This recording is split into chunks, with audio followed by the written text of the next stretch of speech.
So I wanted to start with this today. Kevin Durant, as you know, is great. Everybody knows that. And there are a lot of stories out there today about the one team that could actually furnish the Nets with the pieces to get him is the Warriors. And, you know, I was thinking about this morning. Player empowerment in the NBA sounds great, doesn't it? You have mobility. Do what you want to do. You have leverage over the franchise. It sounds great. But two things to remember. Number one, the fans don't really like it. According to television ratings in the NBA, the lowest rated team this year was Brooklyn. You know who had big ratings? Cleveland. LeBron's gone. Cleveland. A young team that's building into something special. Mobley, Darius Garland. Milwaukee had big ratings. Boston. Phoenix had big ratings. And the Warriors, the cast that's been together for years. So fans don't necessarily, according to TV ratings, they don't love it. The second thing is, are we sure it's great for the star players? Right? I went and looked at the last 7, 8 massive star player mobility in the NBA. Here's what I saw this morning. Jimmy Butler moved. T-Wolves to the Sixers. That didn't work. Miami kind of works. Anthony Davis, Durant, Paul George, James Harden, Kyrie to the Cavs, to the Celtics, to the Nets, LeBron, Kawhi Leonard, Chris Paul, Russell Westbrook. I won't read all of them for the radio audience. I apologize, but on TV you can see it. You know what you find when you look at all those trades? There's one title, 5 disasters, and 4 to 5. Yeah, I thought it would be a lot better. And by the way, the one that got you a title, LeBron and Anthony Davis, doesn't feel like it works anymore. Because Anthony Davis isn't the leader the Lakers thought they were getting, and LeBron only plays 55 games a year. And what you find with mobility, all mobility, not just NBA mobility, and I've been somebody that's moved a lot for my career, it's hard to build friendships. You always feel like an outsider. There is really no perfect job. The grass is not always greener. And frankly, it's exhausting. It's a lot of work. A lot of work. I saw a study a year ago, and it was actually data, not a study, that fewer Americans now move. 25 years ago, 14% of people were looking to move, get a new home. And then a decade ago, it went down to 11%. Now it's at 8% a year ago. That people want to stay put. People want to build friendships. It's exhausting. Life's tough as you get older, your kids age. Why keep bouncing around in new homes and new cities? Mobility is really, really hard. And if you look at the NBA's, let's say, top 5%, Celtics are in that top 5%. Bucks are in the top 5%.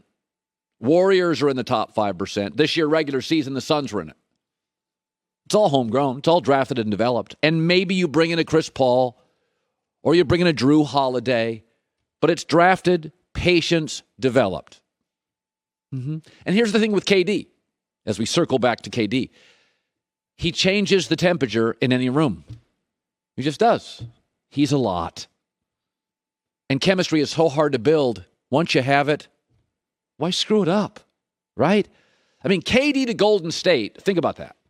It was perfect.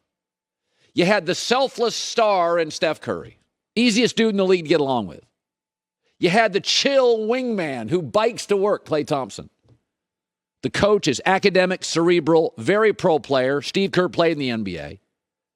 It's the happiest, most lighthearted culture in the league. It's fun. The Warriors are having fun. And there was just one little thing, one semi-polarizing personality, Draymond Green. And with all the good and with all the ease, Kevin Durant couldn't handle Draymond. What, you going to move to a team now? It's perfect. The point is, there is no Golden State on the market for Kevin Durant. It does not exist. And everybody works in Golden State. Andre Iguodala works. Andrew Wiggins works. Everybody they bring in works. They brought in Kevin Durant. They were squabbling by year 2. Year 3, they couldn't stand each other. Mobility is just one of those things that sounds great. Let's move. Let's upgrade. You know what? Start looking at that chart of all the big moves in the NBA. in the last 7-8 years. 1 title, 5 disasters, 5 like the Clippers. Shouldn't it be better than this? And look at the top 5% of the NBA. Drafted, developed, don't mess up. Very difficult to create chemistry. So there's a lot of talk because Kevin Durant's a star and the Warriors just won the championship and they're the best basketball culture in the world globally right now, the Golden State Warriors, be it college, pro, international. They just do it right. They draft and develop. And there's talk, Kevin Durant, the veterans of the Warriors, Clay and Draymond and Steph, have been notified, and they'd be like, yeah, we'd consider it. The downside, as I talked about, to mobility now is Kevin Durant is viewed by some, and I think it's fairly, as impulsive and maybe a little flaky. Impulsive sounds better than flaky, that you're not sure quite what you get with him.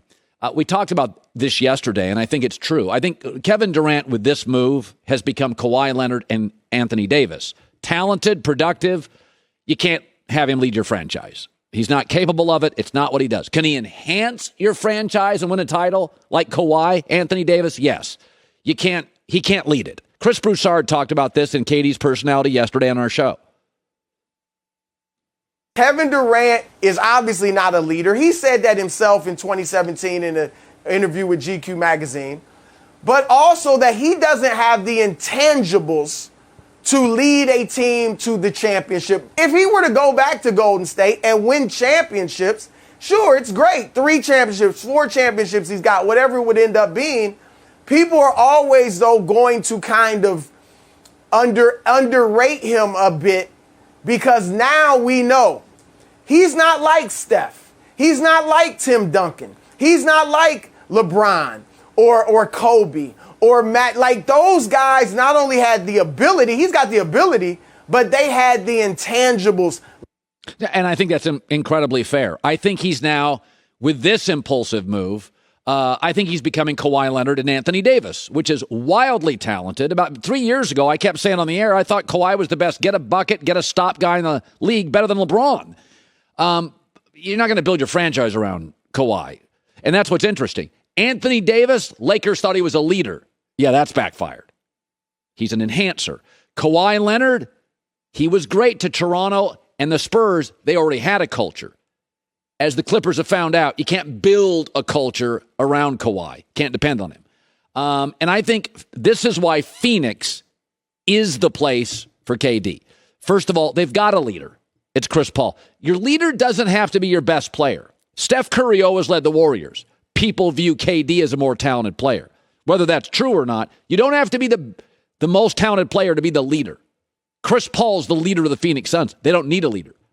Chris Paul, Booker, KD can do the scoring. Chris Paul can do the leading. Phoenix is also a very good regular season team. They need a mercenary. They need a guy that if they play a Milwaukee or a Boston or a Golden State or a Clippers, they can say, cherry on top. We got the best player on the floor. Phoenix has a good roster, a good coach, a good culture. When you get in trouble with Kawhi, AD, and Kevin Durant is when you expect them to be more than a great enhancer to your basketball portfolio. They're great basketball players. First ballot Hall of Fame stuff.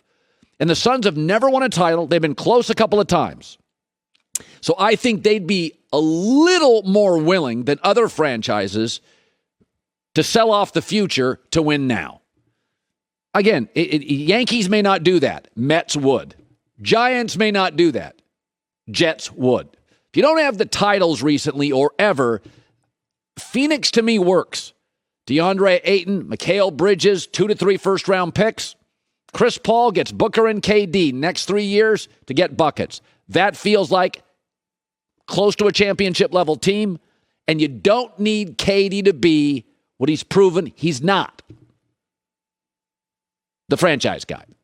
He's the enhancer, not the guy you build around. Hi, everybody. Thanks for watching. Subscribe here to get the latest from the show. Also, be sure to check out more of the best clips from The Herd or go watch a few segments from other shows on FS1.